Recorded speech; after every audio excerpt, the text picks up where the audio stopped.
Hey y'all, what's up? This is Rosie. Um, a few weeks ago, I was having some doubts about the stories I write. If you look back on quite a few of my videos, you know what kind of writer I am. And I was starting to wonder if I should maybe change what I write, tone down the content some, because if you look on Amazon, there are tons of writers who write way spicier stuff than I do. I mean, much spicier. And they write pages and pages of it. I once heard that there was a spicy scene in one book, I forgot who wrote this book, that went for like 5 chapters. And I was like, yeah, no, I can't do that. I do good to write a spicy scene for 5 pages. So, yeah, and then, sometime last week, I believe it was, what came to me was, well, there are spicy stories in the Bible. It might have been like a week or two ago that thought came to me, but it did. And so I started thinking back on some of the spicier content in the Bible, and yeah, there's some pretty raunchy stuff in there. And a lot of people will say, well, that stuff doesn't go into detail and doesn't name body parts and blah, blah, blah, blah, blah. And really, it doesn't matter, the body parts and all of that and the detail. That doesn't matter because the stories itself are still raunchy. And the most powerful sensual organ in the human body is the brain. And what's not said in words can be filled in with the mind. So really, none of that stuff matters. And if you don't believe me about the spicy content, well, check this out. Then went Samson to Gaza. Yes, Gaza, and saw there an harlot, and went in unto her. So, yeah, there's that. And if that's not enough for you, well, do you remember the story about Sodom and Gomorrah? Well, Lot took in some strangers. I think there were 3 of them who were angels in disguise. They were angels of the Lord. And so Samson brought them into his home. And then Samson's neighbors got all bold and horny, so they went to his house, started banging on the door, demanding that Samson make those 3 men come out so they can go in unto them and do what they want. And Samson was like, well, I got 2 daughters who are virgins, you can have them. And they're like, no, we want the men. So, yeah, the angels of the Lord told them, look, yeah, we got this. Take your daughters and your wife, get out of here. And whatever you hear, no matter what you hear, do not look back. But Lot's wife got all disobedient and rebellious, and she looked back and was turned into a pillar of salt. Supposedly that pillar of salt is still there all these years later. But never mind that. Lot and his 2 daughters found a cave to dwell in, and his daughters were under the impression that the whole world ended and that they were the only 3 people left. And so his daughters were like, sister, we are the only people left on this earth. We have to re-inhabit the earth, and the only man left is our dad.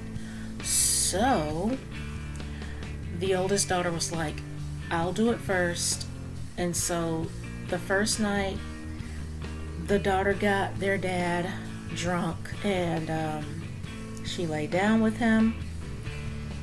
And then the next night after that, the youngest daughter did the same thing, got him drunk, and lay down with him.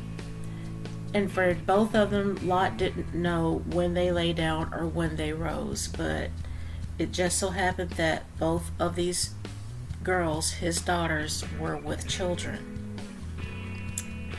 So, yeah. And then there was the story of Absalom. Absalom, I think, was the son of David, and he was a complete scoundrel.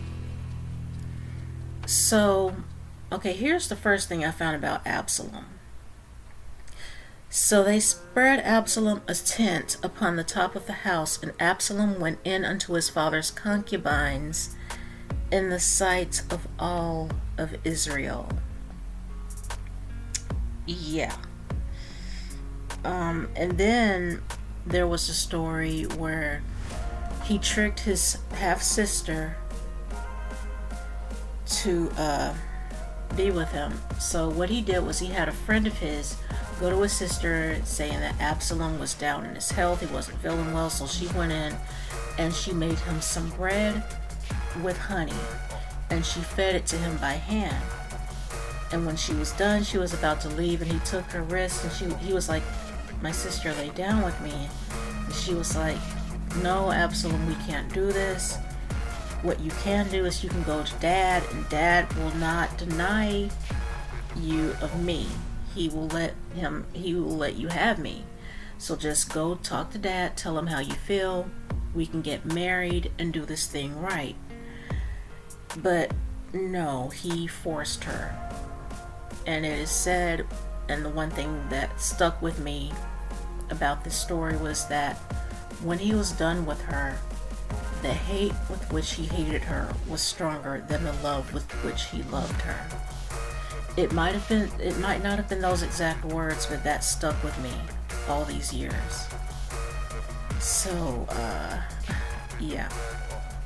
And then there's the story of David, which was one of God's most beloved kings. I think he loved him most of all. He was overtaken with lust for the wife of one of his soldiers. So what he did was he sent orders for that man to be put on the front lines. Therefore, his death would be assured.